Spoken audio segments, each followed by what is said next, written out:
पवन खेरा के पास दो EPIC cards मिले। अब उनकी पत्नी कोटा नीलिमा, जो 2023 में 60 खैराबाद विधानसभा तेलंगाना में उम्मीदवार थी, उनके पास भी दो ईपीआईसी कार्ड्स मिले हैं। और वैसे दास्तान कोई नई नहीं है। 1980 में सब जानते हैं, सोनिया गांधी एक इटालियन नागरिक होने के बावजूद वोटर लिस्ट में अपने को उन्होंने शामिल किया था, यानी नागरिक बनी बाद में, वोटर लिस्ट में नाम पहले है। कांग्रेस पार्टी जो अपने को मोहब्बत की दुकान कहती है, दरअसल सिर्फ और सिर्फ फर्जीवाड़े और फरेब का बाजार है। कांग्रेस पार्टी के CWC मेंबर और मीडिया हेड पवन खेरा के पास दो ईपीआईसी कार्ड्स मिले। अब उनकी पत्नी कोटा नीलिमा, जो 2023 में 60 खैराबाद विधानसभा तेलंगाना में उम्मीदवार थी, उनके पास भी दो ईपीआईसी कार्ड्स मिले हैं, यानी कि दो वोटर कार्ड्स मिले हैं। डिटेल साफ है। 2023 एफिडेविट और वोटर रोल, नाम कोटा नीलिमा, पति का नाम Pawan Khera, EPIC number TDZ 2666014, assembly 60 Khairatabad, part number 214, serial number 314। 2025 में ही यही ईपीआईसी नंबर अभी भी एक्टिव है, बल्कि उसमें भी पार्ट बदल जाता है, तो ईपीआईसी नंबर वही रहता है, असेंबली 60 खैराताबाद रहती है, पार्ट नंबर अब 2014 से 204 हो जाता है, और जो सीरियल नंबर है वो 314 से 752 हो जाता है। लेकिन खेल यह भी खत्म नहीं होता। जरा सोचिए, एक और ईपीआईसी कार्ड, एक और वोटर कार्ड, और इस बार दिल्ली से निकल कर आता है, ये प्रकट होता है।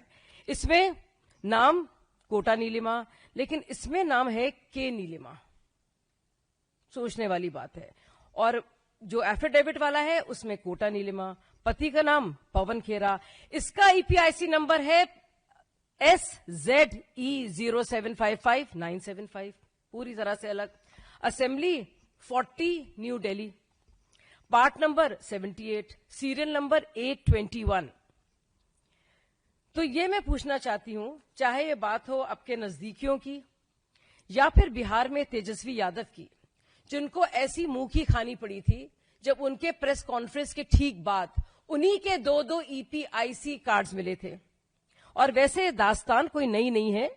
1980 में सब जानते हैं, सोनिया गांधी एक इटालियन नागरिक होने के बावजूद वोटर लिस्ट में अपने को उन्होंने शामिल किया था, यानी नागरिक बनी बाद में, वोटर लिस्ट में नाम पहले है।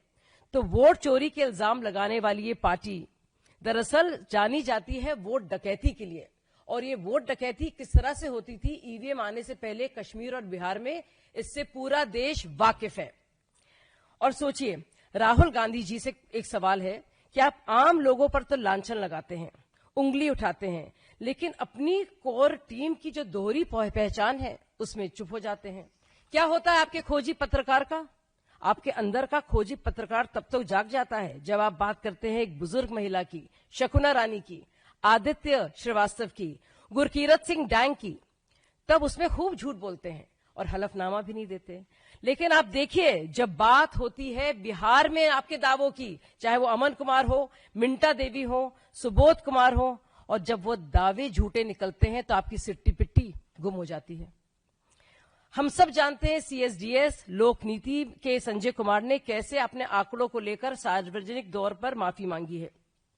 और कल तक राहुल गांधी जो प्रेस कॉन्फ्रेंस कर करके देश के ईमानदार वोटर को बदनाम कर रहे हैं और उनकी पहचान को सार्वजनिक कर रहे हैं, उसको कहा जाता है डॉक्सिंग अंग्रेजी में, यानी आप टारगेटेड हरासमेंट कर रहे हैं कुछ लोगों का, उनका नाम सार्वजनिक कर रहे हैं और उनको परेशान कर रहे हैं और सरेआम बदनाम कर रहे हैं।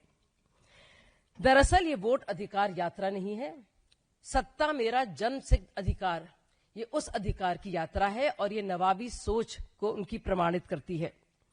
कांग्रेस ने एक बार फिर साबित कर दिया है कि उसे लोकतंत्र से मतलब नहीं है, वोट छलावे से मतलब है। हम मांग करते हैं कि इलेक्शन कमीशन इसकी उस स्तरीय स्तर पे जांच करे, और दोषियों के खिलाफ कानूनी कार्रवाई करे और राहुल गांधी अपनी इस चुप्पी को फौरन तोड़ें।